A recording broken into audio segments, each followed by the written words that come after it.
더 이상 같이 있지 못하는 우리 두 사람. 저 가을 산을 어떻게 혼자 넘나. 우리 둘이서도 그렇게 힘들었는데. 한쪽 문이 닫히면 다른 문이 열리고 다른 방, 다른 곳에서 다른 사건이 일어난다. 우리 삶에는 열리고 닫히는 많은 문들이 있다. 어떤 문들은 조금 열어둔 채 떠난다. 다시 돌아올 희망과 포부를 안고 또 어떤 문들은 쾅소리를 내며 격렬하게 닫힌다. 더 이상은 안 돼 하며 어떤 문들은 괜찮았어 하지만 끝난 일이야 하며 후회 속에서 닫힌다. 떠남은 다른 곳에 다다르는 것으로 이어진다. 한 문을 닫고서 그 문을 뒤로 하고 떠나는 것은 새로운 전망과 모험, 새로운 가능성과 동기를 일으키는 세계로 들어가는 것이다. 53년 동안 함께 살았던 스코트가 만 100세가 된 지 3주일 뒤인 메인에 있는 집에서 조용히 숨을 거둔 날, 하나의 창이 막을 내렸지만 내 삶은 아직 끝나지 않았으며 그이와 더불어 계속되고 있다. 그이는 오랫동안 최선의 삶을 살았고 일부러 음식을 끊음으로써 위험을 잃지 않은 제 삶을 마쳤다. 나는 느슨하게 그이의 손에 마지막까지 쥐어져 있던 고삐를 거두어 들이지 않으면 안 되었다. 스코트가 떠났으므로 나 혼자 살 수밖에 없다. 하지만 나는 외롭지 않았다. 고요한 생활과孤独을 즐겼고 걱정해주는 친구들의 전화와 방문이 번거롭기까지 했다. 나는 그들이 필요 없었다. 스코트와 같이 살 수 없게 된 마당에 혼자 있는 것이 좋았다. 아직 해야 할 일들이 많이 있었다. 피놉스콧만 뚝 위 숲속에 있는 우리 집을 어떻게 하면 좋을까? 우리가 70대와 90대에 지은 돌집, 돌로 담을 두른 정원, 온실과 넓은 서재를 보러 많은 사람들이 찾아오고 있다. 나는 스코트가 살아있을 때 함께 그랬듯이 여전히 많은 방문객들을 맞이하고 있다. 나는 이곳을 최선의 삶터로서 그 사람이 모아놓은 여러 분야의 자료를 철에 놓은 것과 마지막 생일을 지내고 그 사람이 간 뒤 내가 모은 많은 사진과 편지를 방문객들이 와서 볼 수 있도록 돌보고 있다. 여기서 사람들은 스코트의 책을 얻을 수도 있고 농장 관리를 도와줄 수도 있다. 스코트는 이 집이 기념관이 아니라 열린 장소이기를 바랐을 것이다. 나는 우리가 지은 집과 스코트에게 바치는 시를 썼다. 거두어 드릴 이 누구일까? 우리가 여기 이 집 이 땅에서 기른 것을 그대와 나는 잊혀지겠지만 우리의 일과 집은 남으리. 누군가 여기에 오고 가며 누군가 그들의 터전으로 삼으리니 우리는 그들을 축복하며 떠나네. 그들이 하는 일에 행복이 함께하기를. 나는 내 삶을 꾸려나갈 수 있다. 나는 의기소침해서는 안 된다는 것을 알고 있다.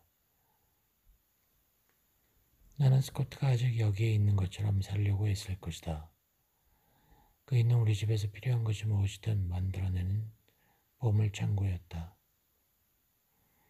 이제 나 혼자가 되었으니 내 스스로 모든 일을 해야 한다. 세뮤얼 존슨은 1780년에 아니아와 사별한 친구에게 보낸 편지에서 다음과 같이 말했다. 부부 중 한 사람이 상대방을 잃는 것은 피할 수 없는 일입니다. 오랫동안 사랑한 아내를 잃고 뒤에 남은 사람은 희망과 걱정, 관심사를 같이 했던 유일한 존재가 그리고 많은 고락을 나누며 지나온 날들을 함께 돌아보고 앞날을 함께 그려본 유일한 반려자가 떨어져 나갔음을 봅니다.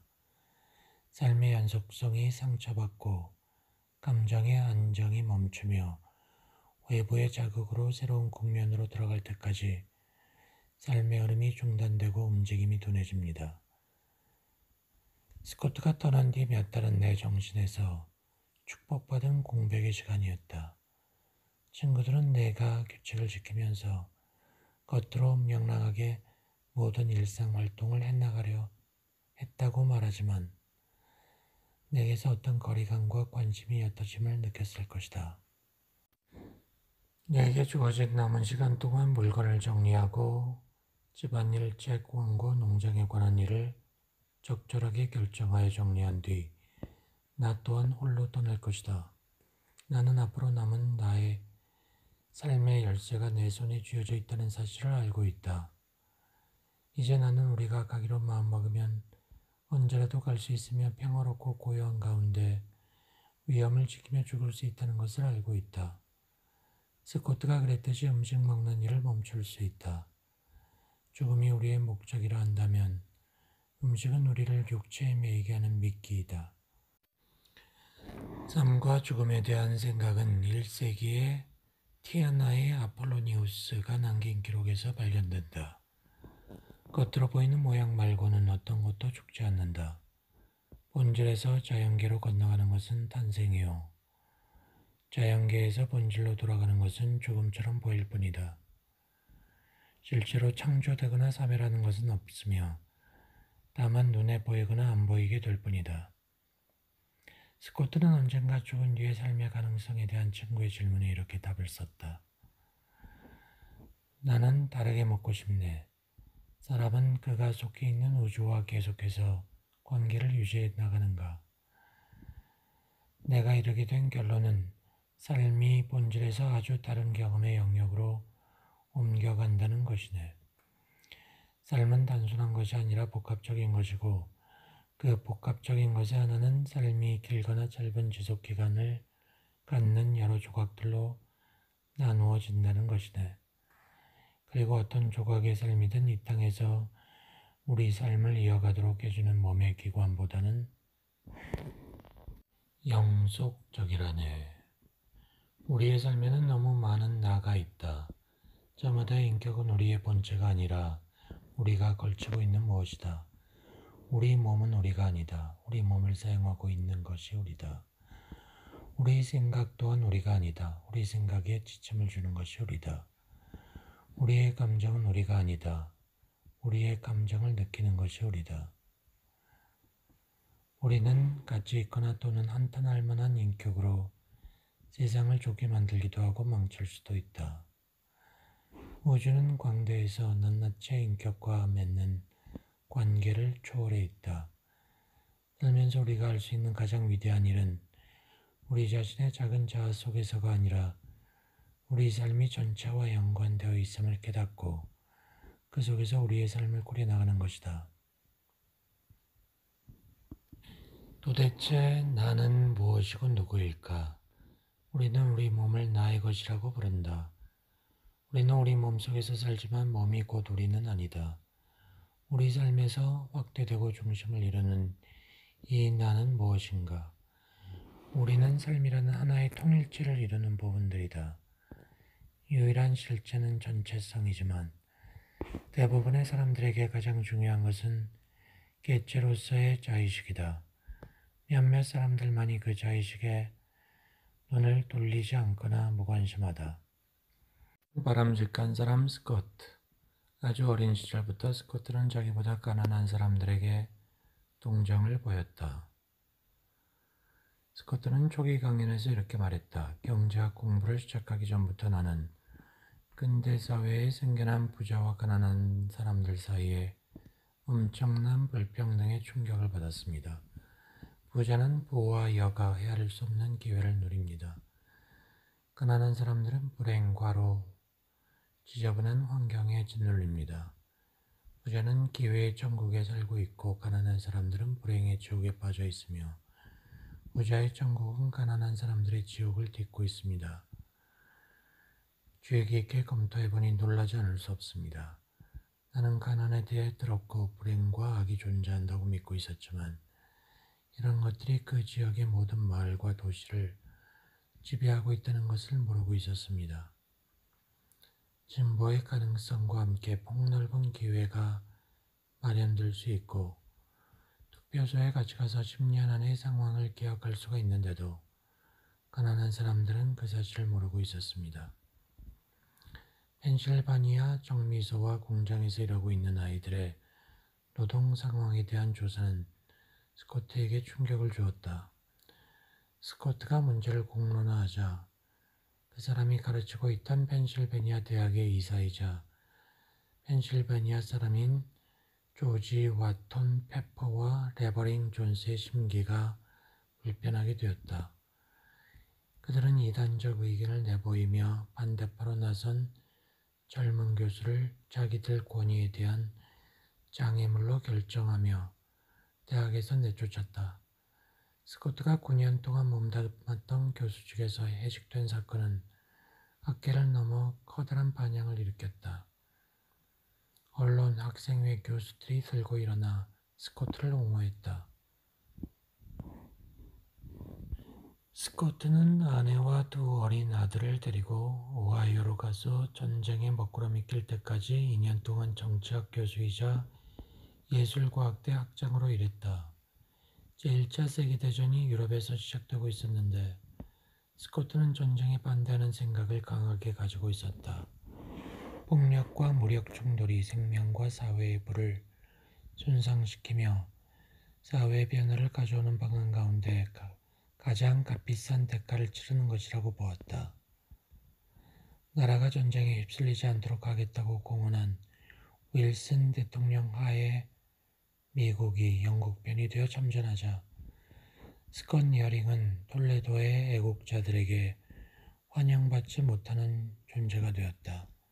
1917년이 되자 그 사람은 톨레도의 고등교육기관에서 있을 수 없게 되었다. 스코트의 평판은 산산조각이 나버렸다. 스코트는 자기 신념을 따름으로써 치러야 하는 대가에 대해 잘 알고 있었다. 그 사람은 교수직, 곧 날마다 학생들을 만나 그들의 생각과 삶의 방향을 돕는 일을 잃어버린 것을 아쉬워했다. 청중들을 상대로 하는 강연은 허전함을 메꾸지 못했다. 스코트는 늘 헌신과 봉사, 책임있는 삶을 살려고 했고 자기를 과시하거나 드러내 보이는 행동은 피해왔기 때문에 해직되었다고 해서 심한 혼란을 겪진 않았다. 그는 청중의 수가 수백 수천에서 12명까지 줄어드는 것을 보았다. 독자층도 거의 없어졌다. 그 사람은 평정을 유지했으며 흔들림 없이 일했다. 이름과 명성은 희미해졌지만 실망하지 않았다. 1917년 스코트는 내 삶의 전환점이라 하면서 다음과 같이 썼다. 1. 나는 사회주의자, 평화주의자, 채식주의자가 되겠다. 2. 나는 사교층과 야외복을 포기하며 이것들로 대표되는 생활을 멀리한다. 3. 나는 대중의 인기를 얻으려 애쓰는 성공적 강연자가 되기를 포기하겠다. 윌리엄 하드가 나에게 말했다. 당신에게 필요한 것은 그럴듯한 이야기로 시작해서 두세 가지 그럴듯한 보기를 들어 주제를 설명한 다음 극적인 몸짓을 써서 끝내는 것이다. 사람들은 더 많은 것을 기대하며 돌아오기 마련이다. 4. 나는 사회복지, 공동의 가치, 공동선을 더 높이는 일에 헌신하겠다. 스코트가 쓴 글의 다음 위인들을 모범으로 들고 있는 것이 눈에 띈다.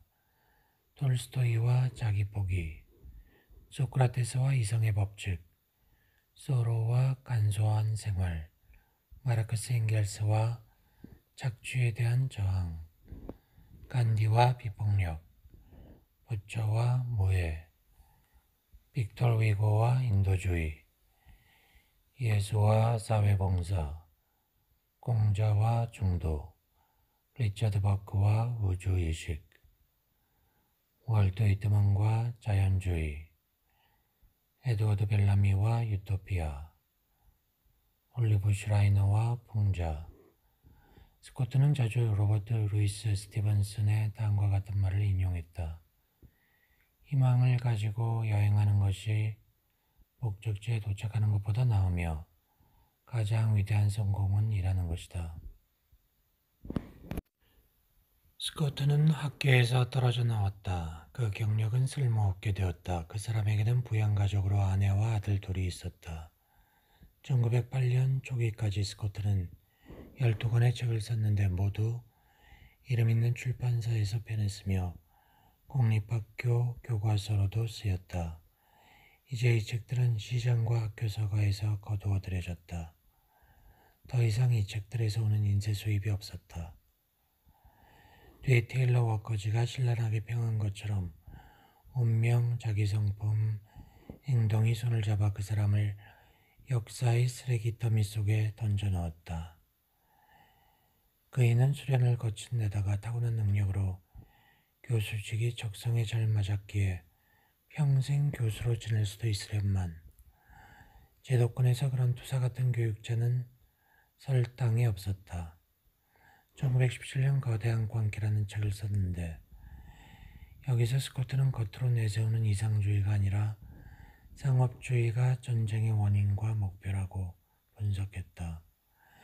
이 주장으로 정부는 그 사람을 군대 소집과 모병을 방해했다는 죄목을 걸어 연방법원에 기소했다. 국내의 신문들이 이 사건을 보도했다. 스코트는 연방 대배점 앞에서 자기 자신을 변호했다. 배심원들은 정당하게 심리하여 반역죄에 무죄 판결을 내려 그 사람을 석방했으나 책을 출판하고 돌린 랜드스쿨 출판사에는 벌금을 물렸다. 무죄 석방된 날 스코트는 법정을 나가 복도에 있는 전화로 어머니에게 자기가 감옥에 가지 않겠다고 알렸다. 한 방청객이 그 사람에게 말을 했다. 이런 말씀을 드려도 좋을지 모르겠습니다만 선생님 같은 분들이 안 계셨더라면 저희 같은 사람들은 쇠고랑을 찰 수밖에 없을 거라는 것을 잘 알고 있습니다. 석방은 되었지만 스코트의 이름이 이제 말썽장이로 전국에 알려지고 평판이 나빠져서 어디에서도 가르칠 수 없게 되었다. 너무나 거리낌 없이 생각을 드러냈기 때문에 기성제도의 위협이 되었다. 대학에서 가르칠 수 없었기 때문에 스코트는 순회 강연을 나서서 가르치려고 했다. 그 사람은 돈을 위해 말하지 않았으며 가르치기 위해 말했다. 그의 강의는 언제나 사실의 바탕을 둔 실천에 관한 것이었다. 스코트는 계속 써나갔지만 더 이상 유명 출판사나 상업성 있는 출판사를 찾지 못했다. 스코트는 혼자였고 최악의 상황에 있었다. 내가 스코트를 만났을 때 그의 삶은 맨 밑바닥에 있었다. 자유로운 영혼 헬렌. 나는 1904년 매우 좋은 가정에서 태어났다. 우리 부모는 지식인이었으며 뉴저지 리치우드의 작은 마을에서 자유롭고 교육에 관련된 모든 단체의 지도자이거나 회원이었다. 나와 알렉 오빠 여동생 앨리스는 안락하고 모든 가능성이 열려있는 화목한 가정에서 자랐다. 1909년 우리 집을 찾아온 스리랑카 사람 지나라자 다사가 방문록에 담긴 글에서 보듯 모든 것이 조화로웠다. 저는 부모 처지에서 보면 이 아이들이 부럽고 아이들로서는 이런 부모를 갖게 된 것이 부러우며 나무로 지은 이 단층집이 부럽습니다. 네덜란드계인 우리 어머니 마리아 오블리는 화가로서 네덜란드에서 컸는데 삼촌이 암스테르담에 있는 유명한 릭스 박물관의 관장이었다. 어머니는 박물관 뒤에 있는 집에 살면서 원할 때는 언제든 걸작품을 보러 갈 수 있었다. 우리 아버지 프랭크 노드는 학문에 관심이 많은 뉴욕 사업가였다. 아버지는 문학에 관심이 많았고 음악 애호가였다. 그들은 모두 신지학교의 회원이었다. 신지학은 종교가 아니다. 종교, 피부색, 성, 계급, 신념에 차별을 두지 않는 우주적 형제로 설명되는 신작은 모든 종교의 밑바탕에 흐르는 고대의 지혜와 철학의 관계가 있다. 불교, 힌두교, 마호메교, 유대교, 조로아스터교, 기독교의 내재해 있는 심오한 부분을 통합하고자 하는데 모든 종교는 저마다 진리로 향하는 길로서 어떤 종교도 그 모두를 포괄하고 있지 못하기 때문이다. 신작은 삶의 지성을 부여하는 철학을 제공하여 도덕적인 진리일 뿐만 아니라 함께 평화롭게 살아가는 실천 방안이기도 한 윤리 규범을 제시한다. 마리아와 프랭크 노드가 그랬듯이 신자학회는 종파를 넘어선 구도자들로 구성된 세계 조직체이다. 두 사람은 뉴욕의 살림을 차렸으나 셋째 아이가 태어나자 더 쾌적하고 건강한 환경에서 아이들을 키우기 위해 뉴저지 교회로 이사 가서 거기서 아이들이 다 자랄 때까지 머물렀다. 젊은 부부는 교회의 작은 마을에서 보기 드문 사람이었다. 음악과 예술, 문학을 즐기고 사랑했으며 사회봉사 활동에도 관심을 가졌던 두 사람은 지역 조직에도 참여했고 박애주의를 실천하느라 시간과 돈을 들였다. 노드 가족은 그때 커다란 농장을 경작하여 여기에서 비료를 쓰지 않는 신선한 양식을 얻었는데 이것은 그 마을에서 아주 별난 일이었다. 젊은 시절의 크리슈나무르티와 관계된 부분은 스코트와 함께 산 그 뒷부분과 너무 멀리 떨어져 있어 떠올리기 쉽지 않다. 그것은 때때로 나를 하늘 높이 들었다 올렸다 쾅소리와 함께 땅으로 떨어뜨리고 나는 마무리되지 않은 사건에 관한 이야기이다. 그러나 몇 달 동안 이어진 에피소드였긴 해도 스코트를 만날 때까지 내 사람됨에 영향을 미친 건 사실이므로 그 일은 삶, 배움, 사랑 그리고 떠남에 관한 이야기에 포함되어야 한다. 나는 자신의 이런 자기 테두리 밖으로 내보내지 않는 개인주의적 성향을 지닌 사람이다. 나는 개인사에 대해서는 말할 게 없다. 내 기억과 생각들은 나 개인의 것들로서 다른 사람에게 얘기할 수 없는 것들이다. 크리슈나무르티에 관한 질문을 받는다 해도 나는 전에 그 사람과 가깝게 알고 지내던 것에 대해 이것저것 말하고 싶은 마음이 없다. 우리가 친밀한 관계를 유지했던 시절에 대해 질문을 받을 때 나는 이렇게 대답한다. 나는 그 사람을 특별하게 생각하며 그 사람을 알게 된 것을 특권이라고 생각한다.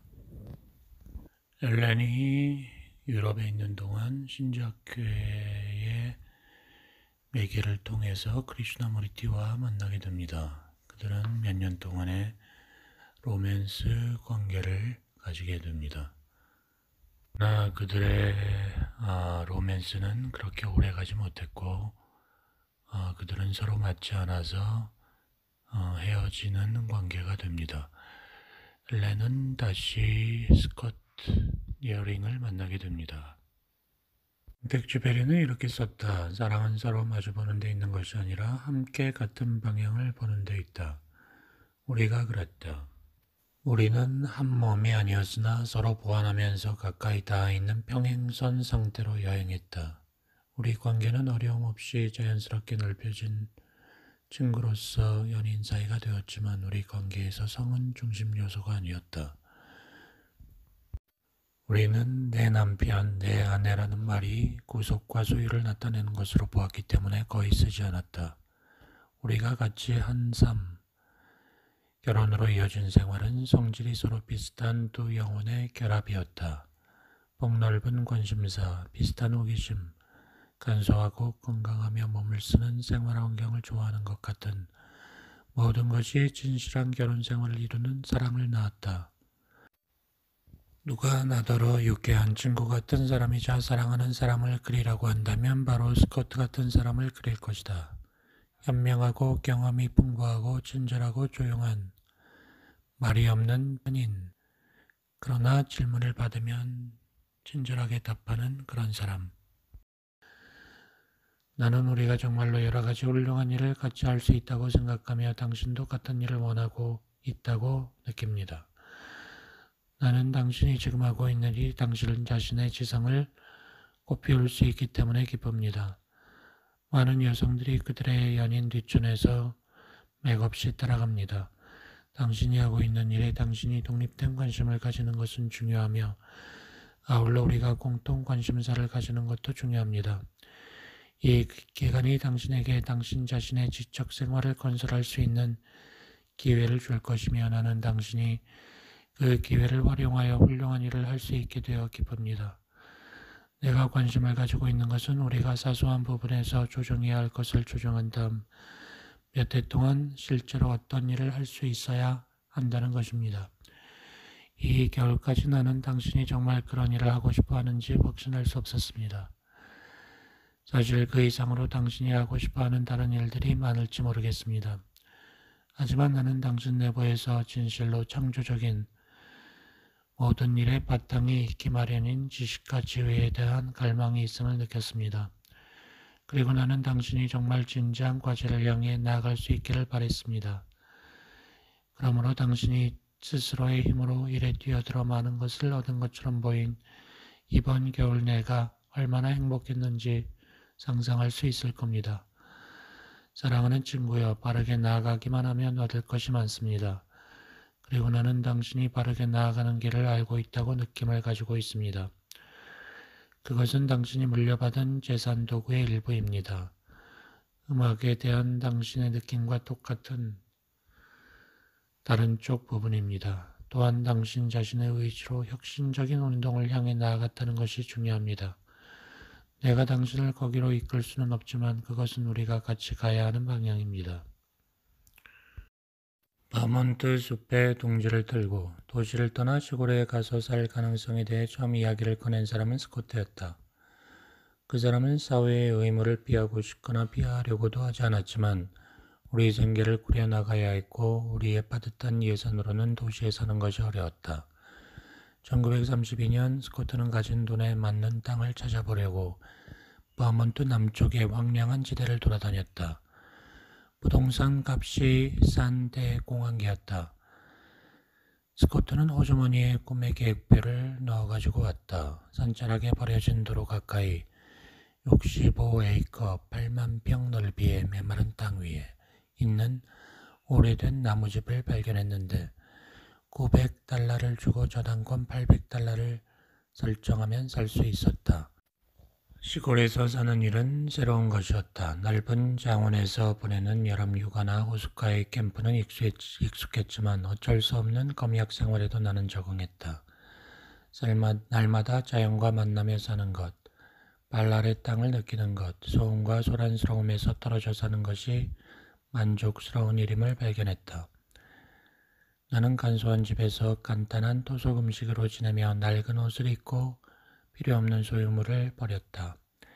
나는 버몬트 우지의 주변 환경에 잘 적응했고 궁핍한 생활을 즐겼다.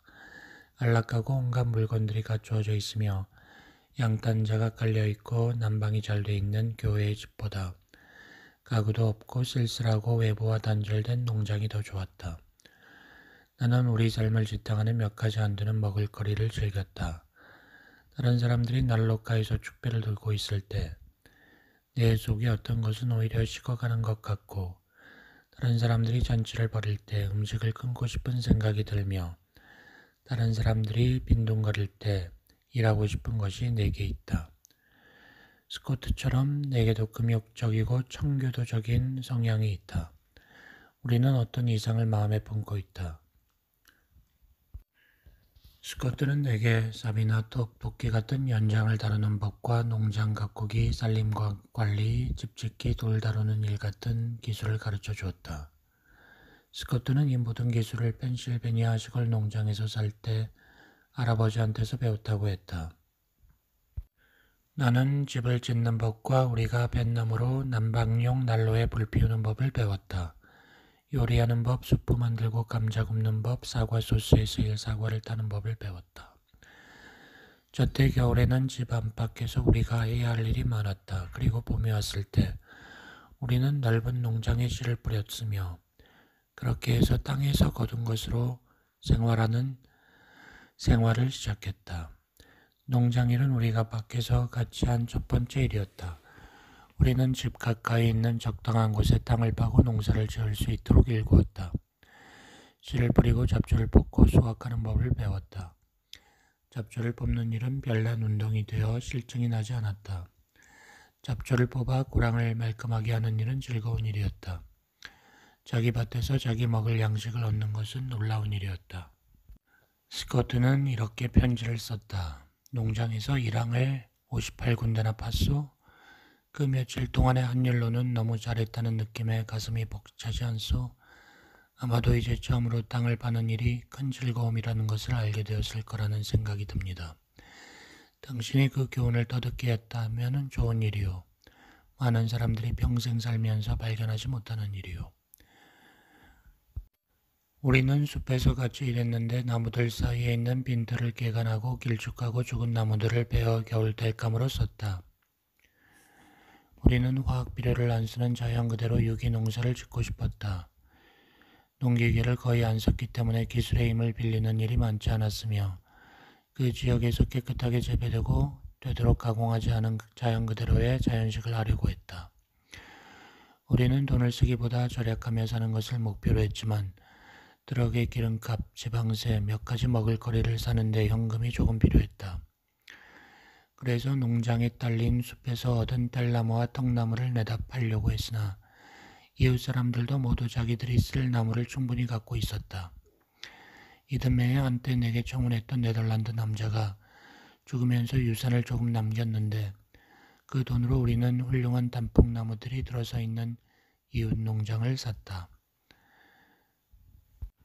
우리는 단풍나무 시럽, 메이플 시럽을 만들기 시작했다. 그래서 사업이 어느 정도 성공하게 되었다. 그러나 우리는 필요 이상으로 많은 주문을 받았을 때는 일을 멈추고 여행을 떠나거나 새로운 책을 쓰기 시작했다. 나는 근처에 좋은 도서관이 있을 때면 희귀본이 있는 열람집을 찾아가 단풍나무 수액 뽑기와 사탕 제조의 원조에 관한 자료를 보았다.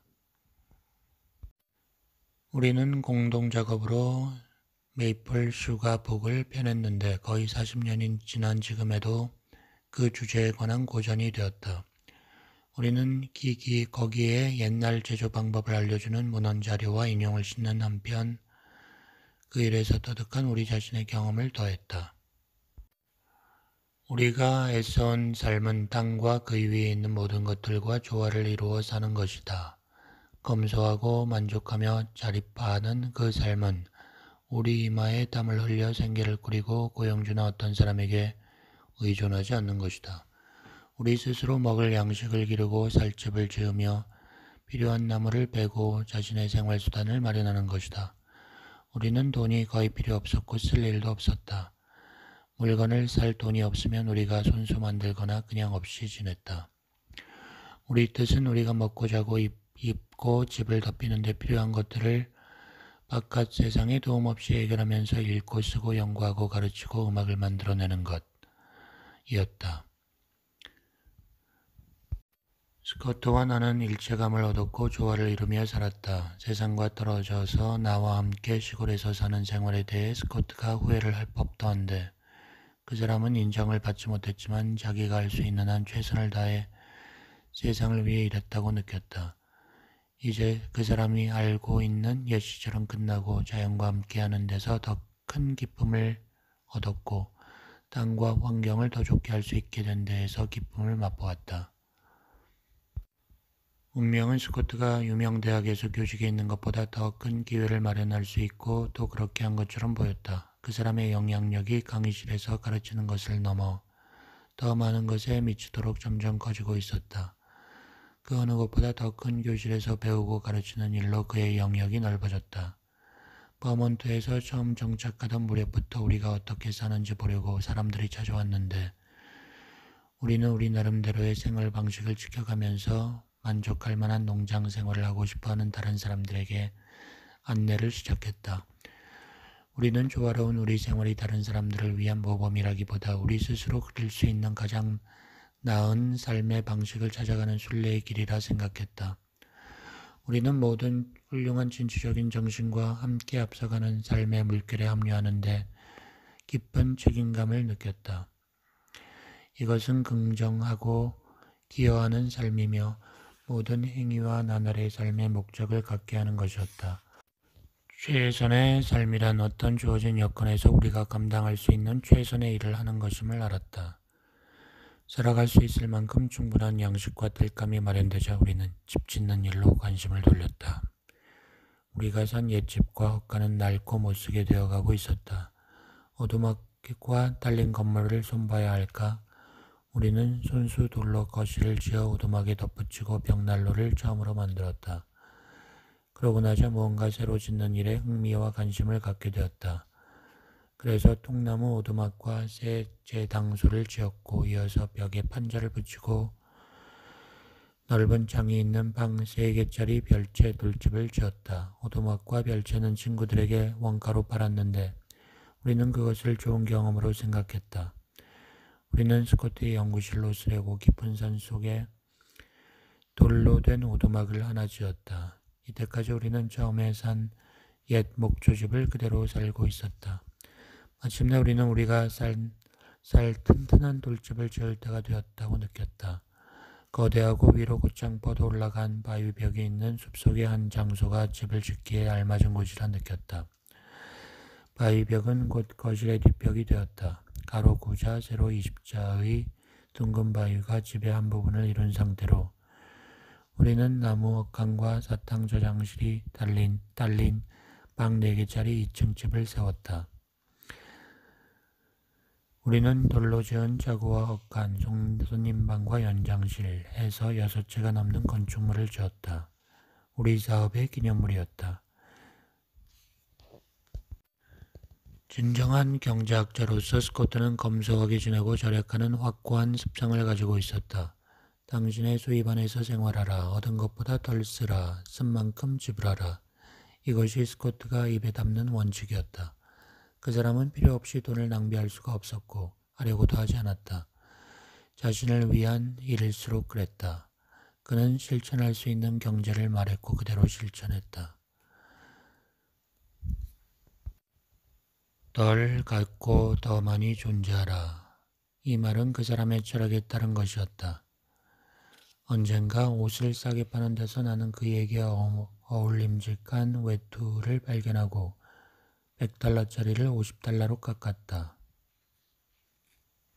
스코트는 비싼 옷을 입으려 하지 않았기 때문에 그 외투를 못 사게 했다. 스코트는 생활의 질을 높이기보다 삶의 질을 높이고자 했다. 스코트는 이렇게 말했다. 삶에서 정말 중요한 것은 당신이 갖고 있는 소유물이 아니라 당신 자신이 누구인가 하는 것이다. 나는 그 사람이 어떤 사람이냐, 어떤 행위를 하느냐가 인생의 본질을 이루는 요소라고 생각한다. 단지 생활하고 소유하는 것은 장애물이 될 수도 있고 짐일 수도 있다. 우리가 가지고 있는 것이 아니라 그것으로 우리가 어떤 일을 하느냐가 인생의 가치를 결정짓는 것이다. 한번은 스코트가 강연을 하기로 되어 있는 코니 아일랜드 모임에 참석하려고 우리가 입구에 들어섰을 때 그 사람이 강연자인 줄 모르는 표받는 이가 입장료를 내지 않으면 들어갈 수 없다고 했다. 스코트는 그 사람의 가슴을 밀치는 것보다는 우리 두 사람 몫의 입장료를 내는 쪽을 택했다. 해밀턴 PC 의원과 대담하는 규모가 큰 토론회에서는 청중들이 많아 밖에서 안으로 들어갈 수가 없었다. 스코트는 자기가 토론자 가운데 한 사람임을 밝히는 대신에 PC 주변에 있던 경호원들 뒤에 서서 틈새를 비집고 뒤를 따라갔다. 스코트는 뉴욕의 메디슨 스퀘어 가든이나 메가 템플 같은 홀에서 수천 명의 청중들에게 강연을 하기도 하고 강연료가 $1,000나 되는 쇼트코와 여름 집회에서 강연하기도 했다.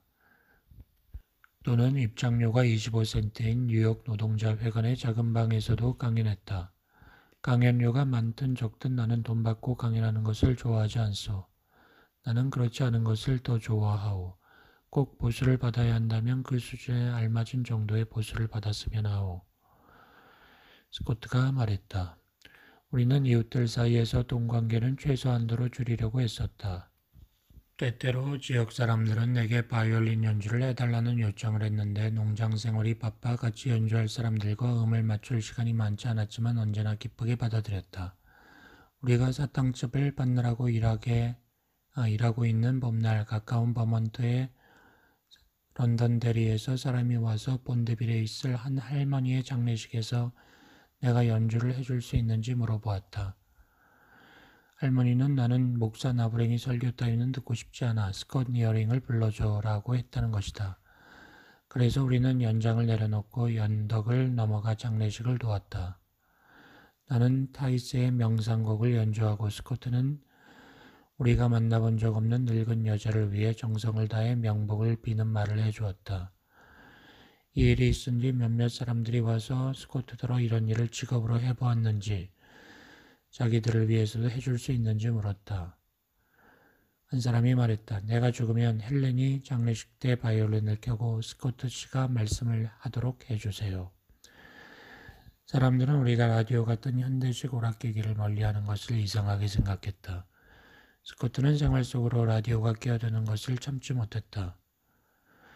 니어링 집안과 노드 집안 아이들은 그런대로 소음이 없는 시대에 컸는데 그때는 자동차도 많지 않았고 교통도 복잡하지 않았으며 소음을 쏟아내는 라디오도 없었다. 우리는 운 좋게 소음의 시대가 시작되기 전부터 살아왔다. 고요함은 서로의 벗이었다. 끊임없이 소란을 피우는 라디오가 서로 곁에 있었더라면 그 사람을 미치게 해서 사회에서 완전히 떨어져 나가게 했을 것이다. 스코트와 내게 텔레비전도 마찬가지로 혐오스러운 것이었는데 사람들, 특히 아이들의 시간을 빼앗는 나쁜 미끼로 여겨졌다. 스코트는 텔레비전을 문명이 만들어낸 공포스러운 물건 가운데 하나로 보았다. 우리에게 필요한 것은 직접 하는 경험이다. 그것은 바로 우리가 여기서 얻는 것이다. 그것은 몸으로 경험해보는 교육만으로 얻을 수 있는 것이며 물리적으로 우리 행위와 격리될 수밖에 없는 텔레비전으로는 얻을 수 없다. 스코트는 전화를 가리켜 어느 때든 부르며 모습을 보여야 하는 하인처럼 사람을 불러대는 방해물이자 회방꾼이라고 불렀다. 그 사람이 여관에 앉아 바쁘게 글을 쓰는 모습을 그려본다. 전화벨이 계속 울린다. 하지만 조금도 관심을 두지 않고 쓰는 일을 계속할 것이다. 전화기를 멀리하는 데서 오는 불편도 있었다. 방문객들이 미리 알리지도 않고 계속해서 찾아왔다. 저녁 때 우리는 보통 혼자였다. 저녁을 혼란스럽게 만드는 텔레비전이나 라디오 없이 우리는 훌륭한 고전들을 들고 불가에 앉았다. 우리 한가운데 한 사람이 소리내어 읽으면 다른 사람은 스프나 사과 소스를 만들거나 뜨개질을 했다. 우리는 톨스토이, 위고, 에머슨, 소로, 셰익스피어, 여러 시인들의 모든 작품들을 읽고 또 읽었다. 우리는 낮 시간에도 동시대인이 쓴 책과 저작들, 우리가 연구하고 있는 책들을 같이 읽었다. 내가 큰 소리로 읽기를 좋아하는 책은 올리브 슈라이너, 둔세니 블랙우드의 공상 이야기들, UFO에 관한 책들과 동물에 관한 책들이었다. 우리는 매혹되어 함께 되풀이해 읽은 우화 이야기 시들을 모아 옛 이야기 묶음 또는 설화 모음이라고 제목을 붙여 책으로 출판할 계획을 세웠다.